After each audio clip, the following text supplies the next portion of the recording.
one. Right. And I'll define what a traditional relationship is, because we did an episode on 50-50, which is probably not the traditional relationship. That's more modern. A lot of people would compare the two between 50-50 and traditional.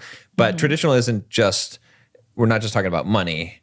We're talking about the idea of having a masculine and feminine role in the relationship, the man and the woman. Like two distinct roles in the relationship. Exactly. Not the same, not interchangeable. Right. So like I would say, I would describe it as masculine versus feminine, versus feminine.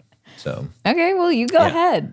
Okay. Well, I mean, I guess, I'll throw it to you. What are your, do you agree with that? You know, what? Do I agree? I mean, I agree. I mean, I was hoping you weren't going to start with me because I feel like I want to just talk a lot about it because it's like how I grew up. The roles were pretty traditional, besides like that my mom worked and my dad worked, which we already talked about in the other episode, that like they did more of like the 50-50 financially. But like you could definitely tell that my dad was like the man of the house. And then my mom was like the mom. So, you know, I grew up with that and had like a very like positive male figure in my life. Like my dad was very masculine guy. Like he did all the things that you think dads do, you know, fixes the things and cuts the grass and, you know, takes care of the, you know, I don't know, just all the guy stuff, grills, like builds things, you know. So he does a lot more things than I can even like bring up right now. But so I grew up with that. And like as the oldest daughter, I kind of like rebelled against him sometimes, obviously too, because you know, I was like the older sister. And like normally when you have like siblings, it's like the older brother takes care of the younger sister, but so I was the oldest one. So I still felt like I needed to be like the protector sort of thing. Right. And he was a very like, you know, strong-willed role model. So I learned a lot of that from him. And so occasionally we would butt heads, but yeah, so I really looked up to him. He did a lot of, like I said, the very like traditionally masculine things. So I kind of grew up having that portrayed to me, and not everybody does. And there was always a part of me when I got older and like thought about when I got married and had kids that I would want to stay at home just because like my parents both worked. And I rarely got to spend a lot of quality time with them that I would have wanted, and that I think is beneficial to children as well, too. We've talked a little bit about this. So that's what I wanted. Now, was I like, that's the only thing I'm going to have? No, because I was willing to, you know, work and do it the way that my parents did it. Maybe not as extreme because they did work a lot. And like my mom worked graveyard shift and then my dad, you know, did swing shift. So sometimes, you know, graveyard, sometimes normal hours. So I think that also made it more of a hectic dynamic rather than like two parents working like a daytime shift. And so you still get to come home and eat dinner. And, you know, a lot of times it wasn't like that. So I did look at my childhood and be like, these are the things that I would do differently. And it never was like, I don't want a masculine guy. Right. It was always like, I still want that. I respect that. But, you know, I do think that like being able to stay home would be beneficial to my future children. Because of like the things that I was lacking because I didn't have that. So, you know, I didn't see the traditional as in like my mom stayed home and my dad took care of everything like financially. And honestly, I thought that was something that couldn't really happen as much today either because of like how much things cost.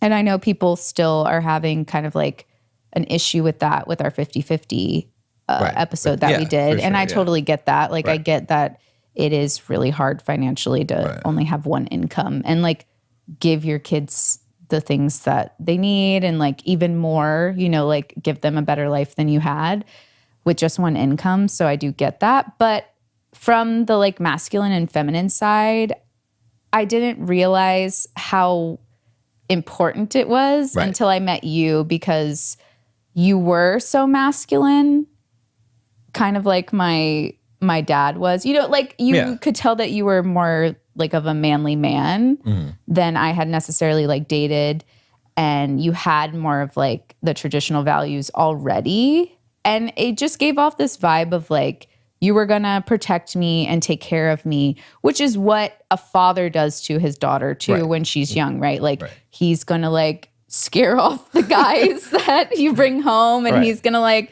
you know, fix things for Right. you, and he's gonna like, you know, take care of you. And that's why the father gives away the daughter in a wedding ceremony, is Right. actually because it's a passing of that responsibility or that role that gets passed on, you know, Right. that, you know, to protect, you know, this woman, you know. Yeah. Well, and another thing I realized when you came along is that how the yin and yang of masculine and feminine really go together and Right. really harmonize. Like it's like a feeling that you get.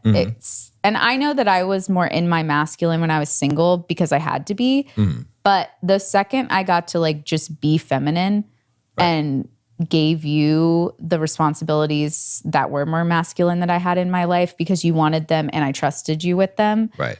it just allowed us to harmonize, I feel like, in such a way that people don't really get. Exactly. Maybe Yeah. necessarily when you have like not as strong of a dynamic, and women get to be more in their like natural, girly, womanly Right. mode Right. that we don't necessarily always get to be in when we have to handle all the things. Exactly. Yeah. So that was very long. See, No, I was it's like, good. I was nervous good. I mean, about it's- you asking me first because I'm like, let me go. I'm always like, let's go way back. Yeah, well, I mean, it's good because I think it's good to have the perspective, because the thing is, a lot of women today are very resistant to traditional roles. Right. And surprisingly, even men are now starting to become, because the 50-50 thing, or maybe sometimes men think that they can be traditional roles and still be 50-50, which is, you know, is not really possible, as we kind of talked about.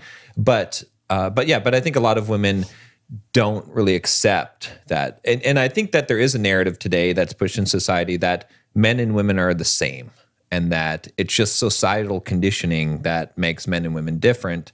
And, you know, the thing is, we don't really have to get into the science of that or the evolutionary biology, but the thing is, whether it even is a societal construct or not, it doesn't really matter. It's just that a relationship works better, or anything works better, when you have two poles to, you know, just like a Right. magnet. You know, you've got a north and south magnet. You take two north magnets, you put them together, right? And they're going to repel each other. There's going to be a conflict of which one is the stronger magnet, and that's what's going to happen. And it doesn't Right. even mean necessarily man and woman, right? Most of the time, but even in homosexual relationships, or, you know, there's a masculine and a feminine, you know, if Yeah. that relationship is going to be a strong one that has that polarity. And I think that's the thing. And I think that polarity is so important because it is like the yin and the yang. It's something that completes you. And then you feel more connected, because if we're both doing the same thing, if we're just the same, then there's no benefit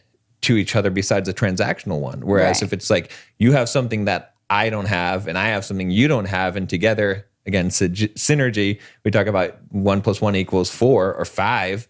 That's super, super valuable. And what was I going to say? Yeah. So I think that, you know, it is so important, even though a lot of people in society kind of frown upon that, or maybe they even take it to a religious sort of origin of it. And we don't look at it from a religious, right? Because No. a lot of religious people, which nothing wrong with, you know, whatever you believe, but they take it because it's what the Bible says, or, you know, Right. and it's like, yeah, that's fine. However, let's look at how it objectively applies. Well, and right? they might that's- think that it works because it's God's way, but they also might not realize that it works because of the differences. Right. And the reason I like the yin and yang example, well, one, besides that the two pieces fit and create this one, which is what a relationship should be. It's this oneness. You have the little circles in the sides, right? Right, And exactly. so that is the little piece of masculinity in the femininity, and the femininity in the masculinity, which you don't see. Like, that's just one little dot in this part of it. Exactly. Yeah. But everybody does have those two things. Right. It's just that one should be the main component. Yeah. Rather than, having them both be equal, like have an equal amount of masculinity and femininity within each person, because then it's not a balance, right? Like it is more of like just a quarter, however you want to see it, like a half of you. I say a quarter, for like a one as a couple. Right. But I think another side thing, that's what I wanted to say about the yin and yang, because, everybody still has those things, but it's the balance of the things. And so what I think women-wise that they're kind of afraid of the traditional is the traditional. Right. And we've talked about this. Like we're trying to create the like modern traditional version of a relationship. We're not going back to, women can't have a bank account and they can't even have a job. So they just stay in the house and they just need to pick any man because they can't do anything for themselves. Right. Like we're not saying, let's go back to those times. We're saying, let's take the things that worked from that dynamic, which is, the femininity and the masculinity and it being more traditional that way, and modernize it in the way that better than